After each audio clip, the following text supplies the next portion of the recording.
Hi, I'm Kristen. I'm with the Seattle Metals Guild, and I'm here with Jennifer and Julia of Little Metal Foxes. Get the light this direction.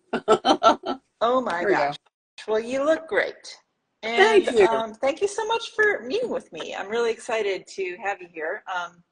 Julia and Jennifer are volunteers with the Seattle Metals Guild, and they are helping us coordinate a big event that we're hosting at Pratt. We're co-hosting it with Pratt, actually. Yes. And I'm really excited to have you here to help me tell everybody about the event and what we've got planned. There's going to be so many different things going on over the course of, 5 hours? Yeah. Sunday, June 8th at Pratt here in Seattle. Yes. So why don't you walk us through some of the things that you have in the works with us? One of the things that I think that a lot of the Metals Guild members and Pratt members who are a little less familiar with the Seattle Metals Guild have been asking for is more hands-on, more social interaction, free access and to events, but being able to network, learn stuff, hear somebody like a professional metalsmith like Catherine Grisey talk about her work, see a demo with some big steel, not just, little stuff. But we decided that maybe we would try doing the silent auction this year as part of this, because there's no paywall. People can come for free and they don't have to be a member necessarily. But the memberships are half off during this. You can only get that half off deal if you come and do it on the day. That's right. Yeah. Right. So you have to come to the event, but then that gives you a chance to meet some of the members and see what we do. For free. Because the event is free and open to the public. Guild Fest is just a day to celebrate our members and the community. Yeah. We're going to have a lot of things available in the silent auction. From like even tools and materials for metalsmiths and jewelers to finished works from jewelers in the area. Yeah, so we have a couple of things that we pulled from the stuff that was donated from the silent auction. In fact, one of the things that we've got here is Champion's Green Chaser's pitch. And so this is really one of those things that is necessary in most jewelry studios for doing repoussé chasing, stone setting, and engraving, and so much more. So we're going to actually, Julia's idea, speaking of the pitch, was to do a pitch speed dating table, because it's always really hard to know which pitch is right for you. Right. It's a commitment. It's a commitment. Right. So pitch, tell us what it is. It's the stuff that kind of conforms to the blows of a hammer to allow your metal to be reshaped, right? In chasing and repoussé. Yeah. So the pitch is like a pine resin material that has been used to sort of hold something in place that you can, you can set stones because it's holding the things, successfully and sturdily. Sturdily? And, stably. Sturdily. And, but you usually put it in a bowl or container like this that is rounded on the bottom, and it has a little stand for it that holds it to sit. So this way you can put your piece on here and hammer away and do repoussé and chasing, stone setting, and engraving, and more. So you warm that pitch up a little bit, and then it gets kind of soft and sticky. You put some metal in there, let it cool again, and now when you hit that metal with a stamp or directly with a hammer or whatever it might be, it's going to deform a little bit into that material, and so it allows you to kind of shape and form metal in a way you otherwise wouldn't be able to, right? Exactly. And then stone setting as well. Yeah, and it's so cool. And there's a lot of different pitches that are out there that different people have used over, the millennia, but there are several different ones that are commercially available that include the Champion pitch it's like black European pitch, red pitch, and there's one from California that's really good. But Liza from the Champion Glasser has a wonderful tools, hammer, and pitch that she makes that is really regarded as one of the best pitches around. But we wanted to have a couple of examples on the table so the members or the people that are attending could kind of like test it out, feel out what it's like, see what they do. Some of them have a smell of like the ingredients. You can kind of smell some of the like asphaltum that is in some pitches, or pine that's used in others. So they have like different smells and feels and textures to them that make them work for certain projects. So we thought it'd be a really good idea to have somebody there that is our speed dating experts for pitch. So Lori Talcott and Bill Dawson are going to be there to be our speed dating coaches, so they can talk to you about the pitch, the characteristics, the how they use it. Yeah, and it brings some examples of their own work. So you've got people that are going to be, that are experts with pitch, that are going to be there at the table talking to you about, you know, what you do, how they use it, what their tools look like, and, you know, really make it a hands-on experience for people that really want to know what pitch is, how they can use it, and which one's best for them. Yeah. So also I have this I have this model, it's called Monster Clay. Yes. And it's hard. And I know that when I was at Penland, I met Adam Whitney, who's a metalsmith, and he works with this in addition to pitch in order to hold work. And so I'm going to bring that to the event, and we'll be able to play around with that as well and see what it does, how it performs, and kind of put it to the test relative to some of these others. So absolutely. Well, one of the other things that we're going to bring is Set It from Renee Ford, and because Renee Ford's is like a thermoplastic, so comparing the pieces to thermoplastic to different kinds of clay, it's really kind of good to know which ones work for what sticks to your work, how hard it is to get it off and back on again. So all those things are applicable to working with pitch and things that can mold to your piece and hold it really securely. So and we also had donations from Otto Fry, who gave us two different kinds of pitch. So those will be available and on the silent auction table. And we've also got one of the people that uses the Champion pitch regularly is Victoria Lansford. And Victoria Lansford uses it for Eastern Repoussé. And she donated her book to the silent auction. I heard about this book. We have the Radiant Echoes. It's like an artist's monograph of her work. Exactly. And she donated a set of her repoussé and chasing tools. Right. Which is really nice. Wow. Yeah. Okay, so I'm sensing a theme. Chasing and repoussé.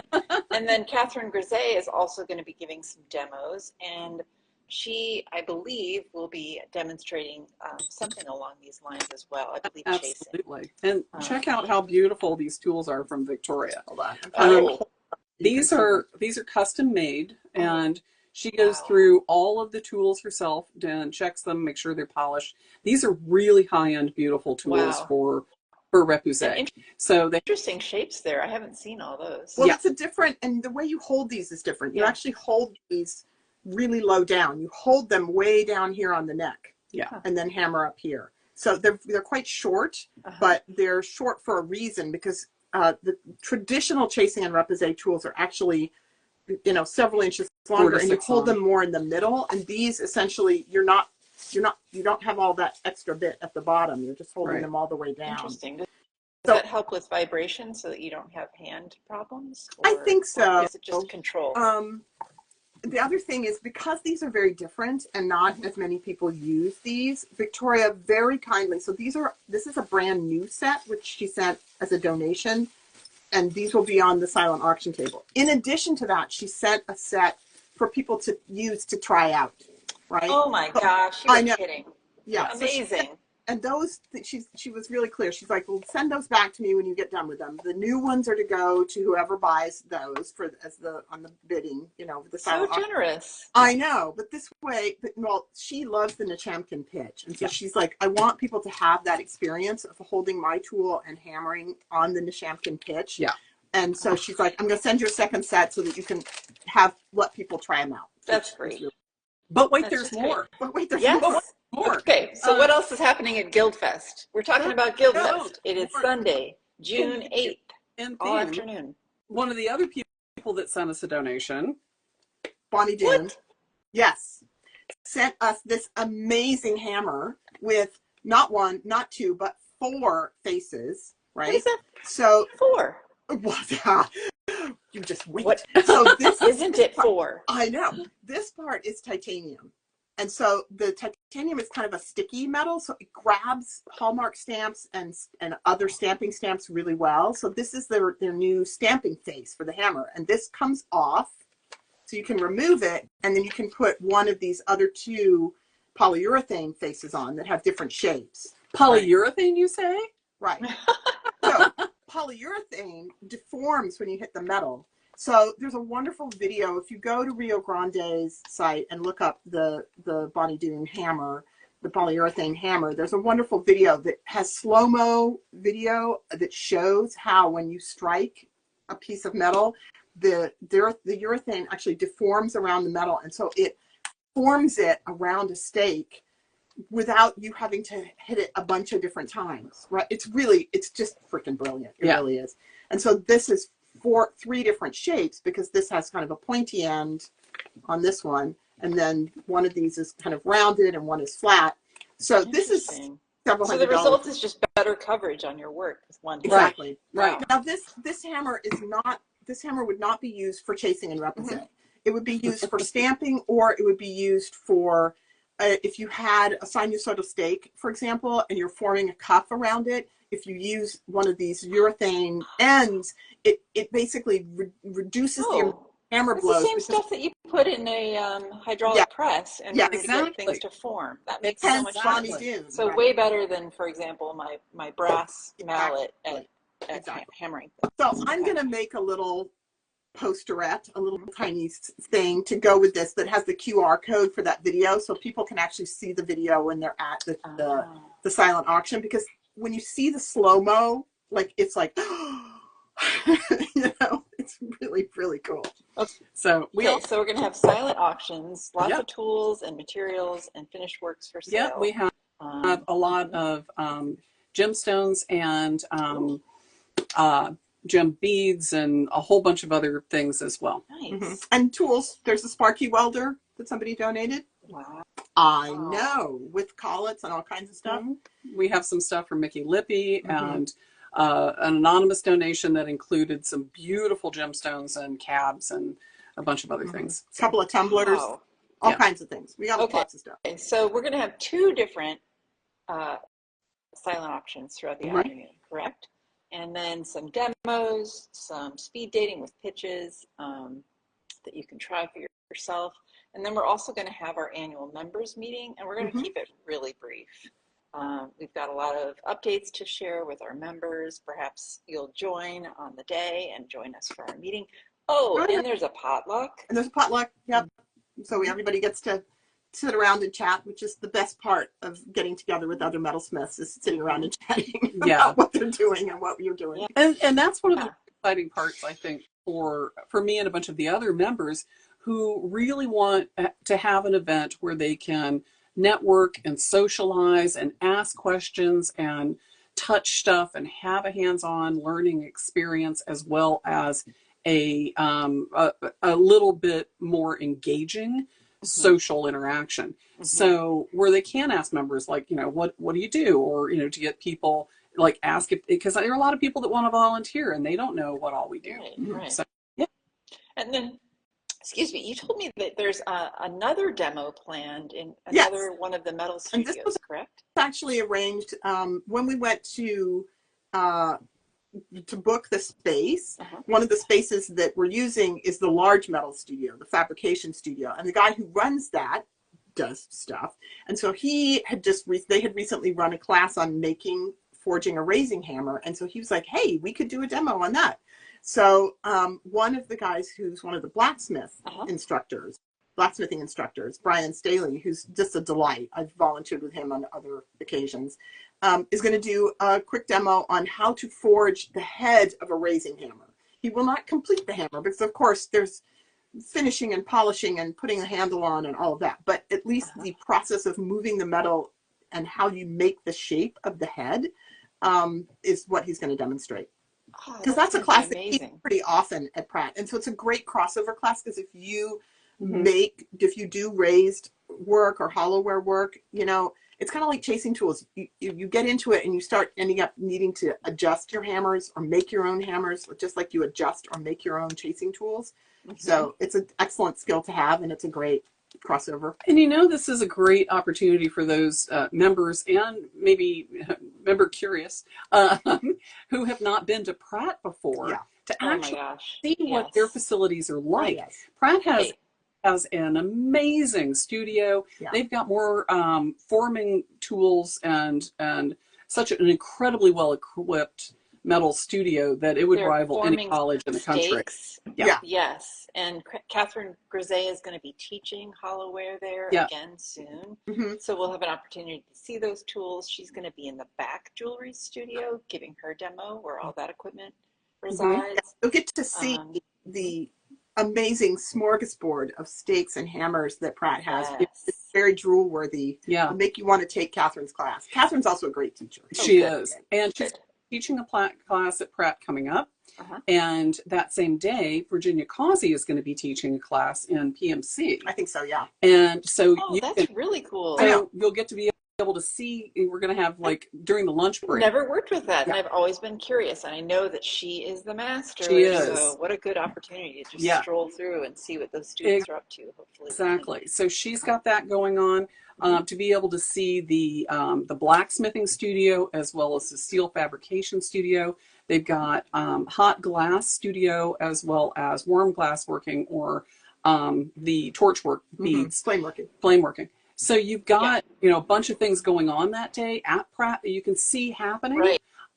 We're also meeting in the painting and drawing studio, which is next door to their printmaking studio. Oh my gosh. So you'll have a chance to check out the entire campus. Exactly at our event. Exactly I believe that that the Pratt membership gives you, I don't know exactly what the access is, but it used to be that you had to have access to each individual studio. And I think now the membership kind of gives you more blanket access as long as you're, I don't know exactly how it works, but we'll find out more about that. Yeah. But I think being a member gives you early access to register for their courses as well and as discounts a discount on those courses. And then there may be additional benefits. We'll have to learn about. And you know, Pratt's such a great place to network with so many people because, you know, if you're in a class with somebody there, I mean, that's kind of how, you know, we got involved in the Metals Guild. And I took my first metals class at Pratt with Virginia Causey. I think my first metals class was at Pratt with Jennifer Stenhouse. So yeah. I mean, there has been, you know, an incredible history between the Seattle Metals Guild and Pratt Fine Arts Center because they do have such an incredible studio. I taught casting there for 21 years and have, you know, deep ties and friends and things that I have met because of Pratt. So Oh, absolutely. Yeah. So they've graciously agreed to host there, and then participating as well. So yeah, absolutely. It'll be fun. And you know, the thing is that we've got, you know, so many members that want to volunteer, that want to meet people and want to, you know, get some feedback and show their work. And if they have a chance to do this, they can, you know, for free, to come and, you know, share their experience and ask their questions of people who have been doing this for a long time, you know. There are the founders of the Metals Guild are generally at these meetings. And so you can, you know, talk to them about, you know, what all the Metals Guild has done in the past, you know, why it is such an important part of the, you know, the metalsmithing community, not just here in Seattle. It is Seattle Metals Guild, but worldwide. It's a really pretty well recognized membership. And we have one of the largest and most active memberships in North America. So there are a lot of people that really do, that we do reach outside of Seattle, including, you know, BC, Canada. We've got a lot of people that are members in neighboring states that are, you know, that will come here for activities, that live outside of the area. So all over Washington, Oregon, Idaho, Montana, and California, we've got people that are members, and people that are farther away that have been members for a long time and stay members because it's a way to get connected and stay connected with the metals community. Yeah. So we're going to see y'all there, hopefully. And I'm really excited. I hope that we have some new members attending as well. And maybe some folks who, like you say, aren't even members yet, or come you know, check us out. Just remember curious. Right. Yeah. But yeah, I mean, it's a great community. It's free. There's nothing. You don't lose anything. Yeah. You only gain if you come.